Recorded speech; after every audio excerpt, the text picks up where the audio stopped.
চলে গেল। আসসালামু আলাইকুম প্রিয় দর্শক, এই যে দেখতেছেন এটা করলা। আমার সবজি বাগানে আমি চাষ করেছিলাম, এখান থেকে বীজ রাখার জন্য আমি এই করলাটা পাকাইছি। তো অনেক বড় বড় হয়, মোটামুটি আপনার 2 পিস কি 3 পিসে কেজি আসে। এই যে দেখতে পাচ্ছেন, এই যে করলাটা অনেক কিন্তু বড়। এই যে দেখতেছেন আমার হাতের মোটামুটি 1 ফুটের বেশি হবে, হয়তো বা সরি 1 ফুট না, আধা হাতের বেশি হবে। এই যে দেখতেছেন আমি বীজ বের করতেছি, এই যে দেখেন বীজ বের করছি। এই যে কাবার খালি হয়ে গেছে, কিন্তু বীজগুলো এখন রেখে দেই।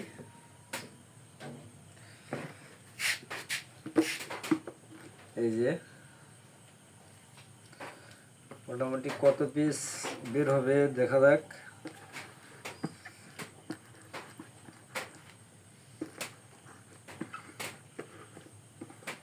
আমি এগুলো আবার রোপণ করব। আসলে এখান থেকে বীজ তৈরি করে নিচ্ছি।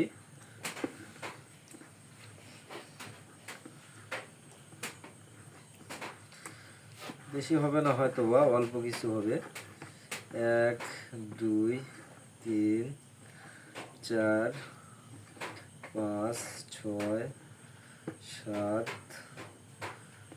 8 9 10 11 12 13 14 15 16 17 18 19 20 21 22, মোটামুটি 22টা বীজ আমি পাইছি এখান থেকে। তো যাই হোক, সবাই ভালো থাকবেন, সুস্থ থাকবেন।